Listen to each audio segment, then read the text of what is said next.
Hello and welcome to another episode of My Little Conversations. My name is Wanjiko Edna. Well, I'm trying this new background music stuff and I don't know how to edit. So I'm just playing background music on my laptop literally as I'm recording this.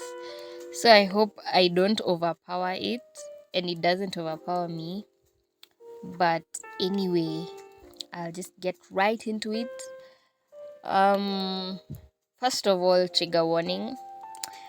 My topic of today is about suicide.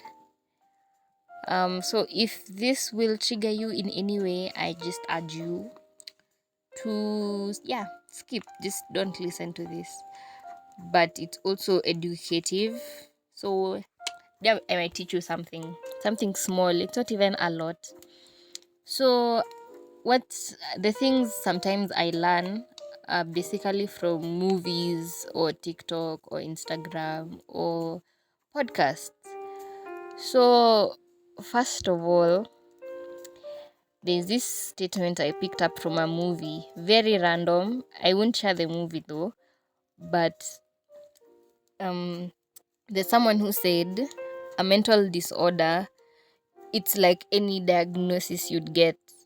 It's like a doctor walking in, checking on your symptoms and doing tests and telling you, you know what, you have diabetes, or telling you you have a heart condition, or it could be as bad as cancer. But yeah, getting diagnosed with a mental condition is basically the same thing.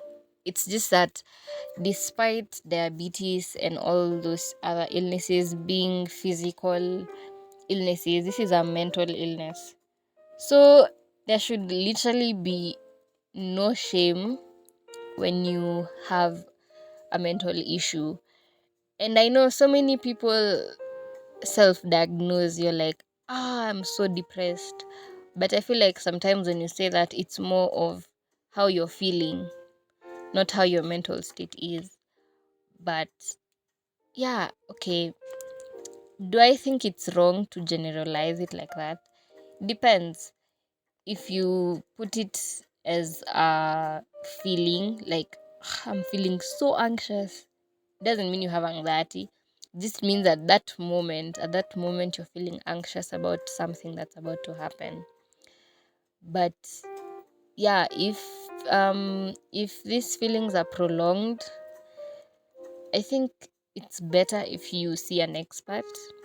I don't know, I haven't gone to any class about these things, so I am just talking from my point of view, from the little bits of knowledge I've gotten. So um okay, there was this podcast I was listening to. The podcast name is called Conversations with a Therapist, and they do like really amazing segments and series on small little stuff, and they're actually really short audios. They're like 20 minutes tops. They don't, like, the host doesn't say that much, but I feel like what she says is so educative in such a little amount of time.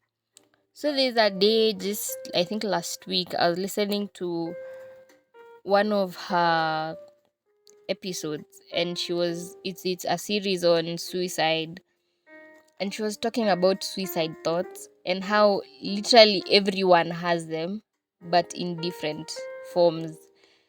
Um, so the first one she talked about was um passive suicidal thoughts. Um, an example of this one would be like, I just wish I wasn't here. I just wish I'd get hit by a car. If I slept and woke and didn't wake up, that would be really nice. That's a passive suicidal thought. That basically means if you weren't alive, you wouldn't really mind not being around, you know. Not that you actively want to die, no, but you're like, life has taken a toll on you to the extent that if you weren't around, you really wouldn't mind. Then she also talked about active. active suicidal thoughts. These ones are like the most dangerous, and if you find yourself in this position, you should very much seek help. So these ones are literally thinking about suicide and putting out a plan and actively thinking about carrying it out. So you've probably decided today is the day naenda and I know I'm laughing but it's not funny, and you actually plan it out and you're like, yeah, I'm going to shoot myself with a gun, or I'm going to hang myself, and you are literally planning it in your head. You have it all planned out and you're like, today's the day, and you do it. That is, she said, that's the most dangerous suicidal thoughts you will ever get. And if it get before it gets to this point, or if you actually get a hint that you are getting to this point, you should probably seek help.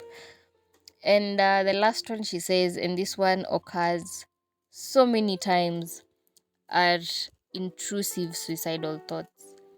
These ones are like, a good example she actually gave was like when you're on the rooftop of a building and it's like an open space, and you look over the edge and you're like, shit, I might fall, and you actually move back. That's an example of a suicidal thought, but it's an intrusive thought because you thought about what will happen if you fall over, and your first instinct was just to move back and to be more careful around the edge of the rooftop area. Another example she gave was like walking in the middle of the road and you see a car coming like really fast at you. Your first thought should be like jumping off of the road and moving to the side, because if you get hit, it will probably not end well for you.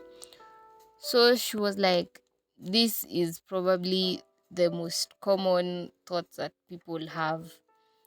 And these are the thoughts that probably keep your instincts up. Like, if you see something dangerous, your first thought is to go exactly the opposite side and obviously not go into the danger. So, yeah, I hope this has taught you something.